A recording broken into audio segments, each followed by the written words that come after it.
Is Mike Woodson part of it? I don't think Mike Woodson is part of it. It's got to be a coach that's going to run the triangle. Those are the players that Phil's going to bring in.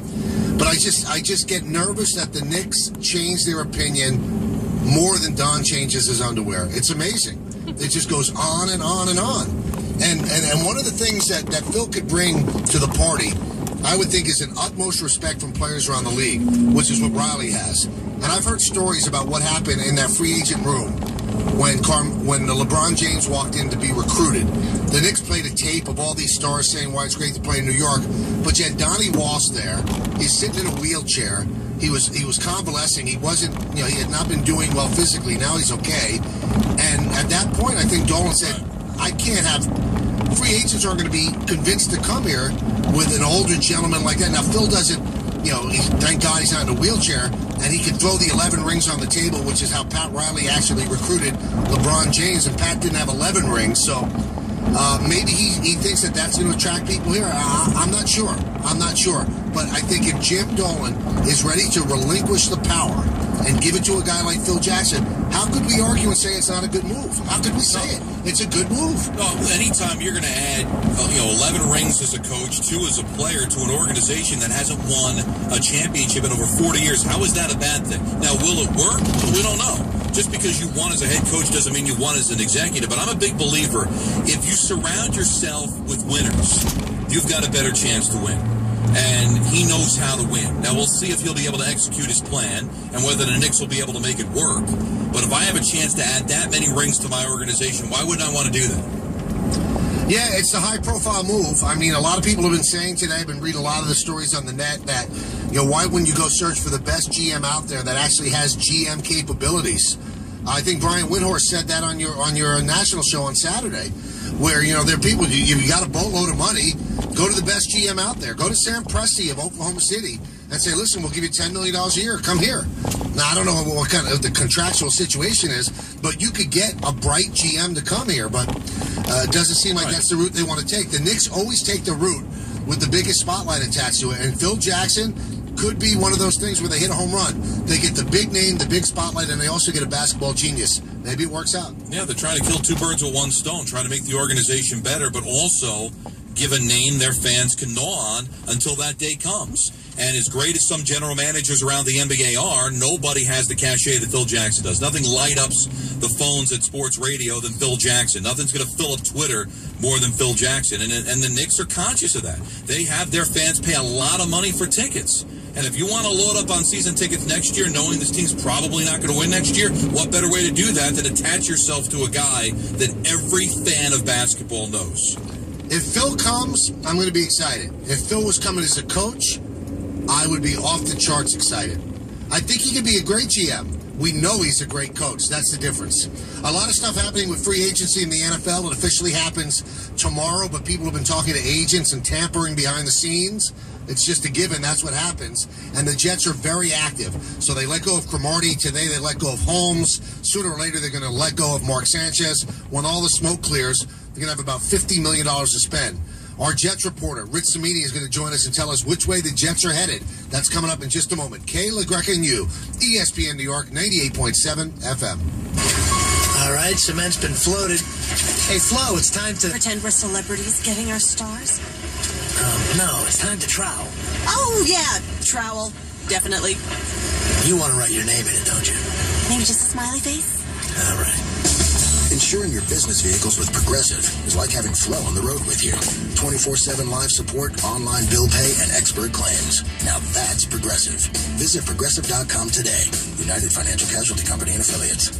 Look, friend, there's nothing worse than an engine that can't pull its weight. Take any tough job. Cutting wet grass, earth moving, whatever.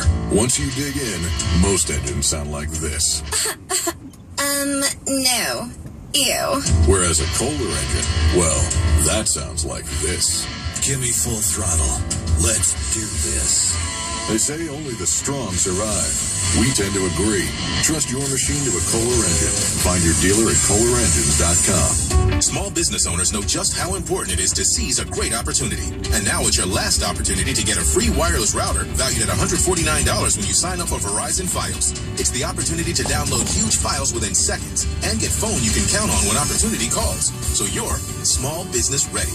But like all great opportunities, this offer won't last. Switch your business now to Verizon with the only 100% fiber optic fast network with Fios quantum internet speeds up to 500 megs and phone with 99.9% network reliability. Just call 1-877-GET-FIOS to get internet and phone starting at $69.99 a month with a 2-year price guarantee and term agreement. A free wireless router and speeds up to 15 meg download and 5 meg upload. Plus get an additional phone line included and no activation fees. Call 1-877-GET-FIOS now to get Fios internet and phone. 100% fiber optic speed and reliability that makes you small business ready. That's powerful. Verizon. For new Verizon business customers only in select areas of New York. Taxes, fees, and other trim apply. Offer ends March 15, 2014. Not available in all areas. Want to be sure you're paying the right price for your next new car? Introducing Kelley Blue Book's Price Advisor, the powerful new tool that shows you what you should pay. It gives you a fair purchase price that's based on what others recently paid for the same car. With decades of trusted pricing expertise behind it, it's the only site that gives you the confidence to make a smart new car decision.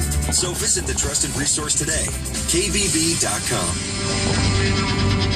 As a guy, you've been told all your life not to scratch. Don't scratch at the dinner table. Don't scratch at the wedding. Well, that tyranny ends now.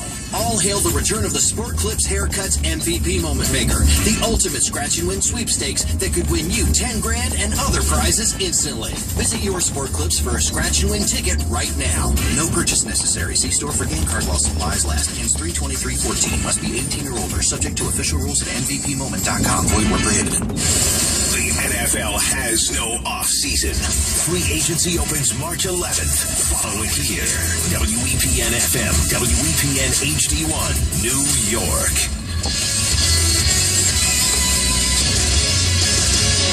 Now time for this ESPN New York Sports Center. The Jets have released Antonio Holmes today. They also released Antonio Cromartie yesterday, freeing up more cap space via free agency, and we'll talk to Rich Cimini from ESPNNewYork.com coming up after this update. As for the Knicks, they're looking for victory number 4 in a row. They'll take on a Philadelphia 76er team that has dropped their last 16 consecutive games, and the Knicks will play this game without Tyson Chandler. He's got an urgent situation that he has to address, so he will not be in the lineup for the New York Knicks tonight. Again, looking for their 4th consecutive win. Our coverage right here on ESPN New York, 98.7 FM. We'll get underway at 7 o'clock with Phil Daughtry and Metro PCS New York Knicks game night. Tip-off is set for 7:30. Also, our Chris Broussard has reported that likely Phil Jackson will take the position in the front office for the Knicks. No word on when he will officially say yes. The Nets begin today 4 games out of first place in the division. They will play host to the team that possesses first place, the Toronto Raptors, tonight for a 7:30 tip. College basketball, MAC Championship, Manhattan versus Iona. The winner goes to the NCAA tournament. That game will tip off at 7 o'clock. In the NHL, the Islanders continue their road trip in Vancouver to take on the Canucks in an exhibition baseball down at Port St. Lucie.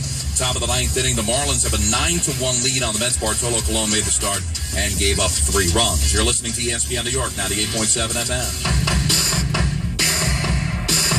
Some movement in the NFL free agent market. It looks like Michael Bennett, who is going to be sought by a lot of teams, is going to re-sign with the Seahawks, but there's still plenty of names out there. The Jets are certainly making a lot of cap room. Cromartie and now Holmes are gone. If Mark Sanchez is gone, they're going to be close to about $50 million of cap room to spend. And how are they going to spend it? Well, we'll call in our buddy Rich Cimini, who covers the Jets for us, and maybe he could add some clarity to it. Rich, it's Michael and Don. How you doing? Good afternoon, guys. How you doing? We're doing all right. So they release Holmes today. When does the shoe drop on Sanchez? Well, there's no the urgency there isn't quite what it was with Holmes, because Mark's roster bonus of $2 million is not due until March 25th. So that is the deadline with Mark Sanchez. I expect John Idzik to play it out. Based on who they get in free agency. I do think they'll be jumping in tomorrow, looking at quarterbacks. Josh McCown from the Bears, they're interested in Michael Vick. And if they were to get one of those guys or someone of that ilk, then I think then you would see the Sanchez shoe drop. Now, money's not an issue, Rich. They're going to have plenty of it. The question is, do they have the coach, the quarterback, to attract a high-priced wide receiver or tight end free agent? It's a great question, Don, because, if you look at it right now, no. They're not if you're a great wide, first of all, there are no great wide receivers in this year's free agency class, but if you're a Golden Tate or, an Eric Decker, one of the better free agent guys, and Emmanuel Sanders, what's the appeal to go to the Jets right now? Geno Smith, okay, he played okay the last few games, but finished with 25 turnovers. Do you want to go play with that? The Jets are a running team. They evolved towards that toward the end of the year and actually ended up 6th in the league in rushing. So if I'm the Jets, I want to get that quarterback thing squared away right out of the gate tomorrow, and then you could try to attract some receivers. Do they have a belief in Geno at all? Because when you hear that they want to throw about 20 times a game, well, a team usually has 60 offensive plays, so they want to have a 2-to-1 rush to throw ratio. Is that because of Rex with the defense, which is going back to ground and pound, or they have no faith in Geno Smith? Mike, I saw that 20 times a game. I don't know where that came from. I saw it all. I read it in Peter King's today. Yeah, he kind of took a shot at it, too. It's the most ridiculous thing I've ever heard.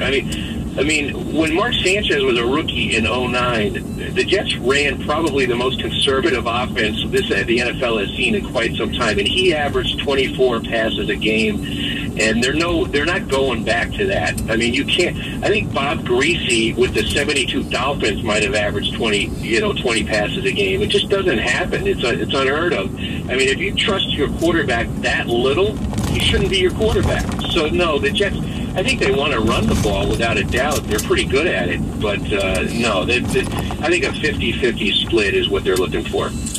Decker, Knicks, Edelman, Tate, those are the names that jump out at you wide receiver-wise. Any indication which one would you circle as a Jet fan and say, that's the guy that I want? Well, I don't think they're going to go after Eric Decker. That's going to be pretty pricey. Probably $8 or $9 million a year. And I think the feeling among some NFL people is that he's not a number one receiver. Benefited greatly from having Peyton Manning. I think the more logical targets for the Jets are Emmanuel Sanders. I think Golden Tate would be a real good choice as a number 2 type receiver. John Itzik knows him from Seattle. A real good locker room guy. He's not going to put up, he's not a 1,200-yard receiver, but a good number 2 guy. And, Hakeem Nicks would be interesting. I haven't heard anyone say the Jets are interested in him yet, but maybe if he were willing to play on a 1 year, that could be a possibility. And the other thing you have to remember, the Jets are going to get a good receiver in the draft. If not with the 18th pick, then certainly in the second round. It's a really deep draft for wide receivers. I'll tell you one thing, until a couple of days ago, we think that the Jets are going to zero in on, getting wide receivers and a backup quarterback. But now with the release of Cromartie, they're really thin at quarterback, and that's a really important position, Rich, when it comes to Rex Ryan's defense. So which way are they going there? It is the most important position in Rex Ryan's defense, and it's all predicated on man-to-man coverage and corners. You can't play that without good corners. And right now, in my opinion, the Jets have only one starting caliber corner on the team, and that's Dean Milner. And, he had a rough year last year as a rookie. So they absolutely have to go out. I know over the weekend, I was told that they reached out to Alteron Werner, the really good corner from Tennessee. I think he's definitely on their radar. I think that deal he'll sign somewhere tomorrow. I think it's going to be one of those, he's not taking any visits.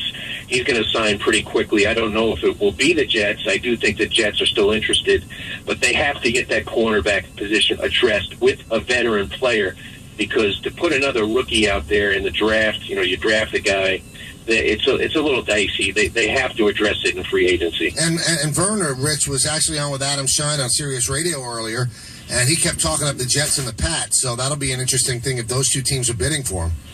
I think the Pats would still like to keep Talib. That's going to be expensive, too. The prices on the corners are getting out of control. You saw Sam Shields sign for, I think it was $9.5 million a year. which is, in my opinion, way overpriced for him.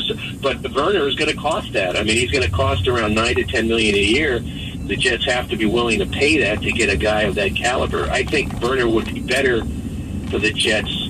Really, really good locker room guy, smart player, only 25 years old. So you're buying, the prime of his career. So I think that would be the way to go for the Jets. I think tight end is so important, especially for a young quarterback, but not a lot of great tight ends available.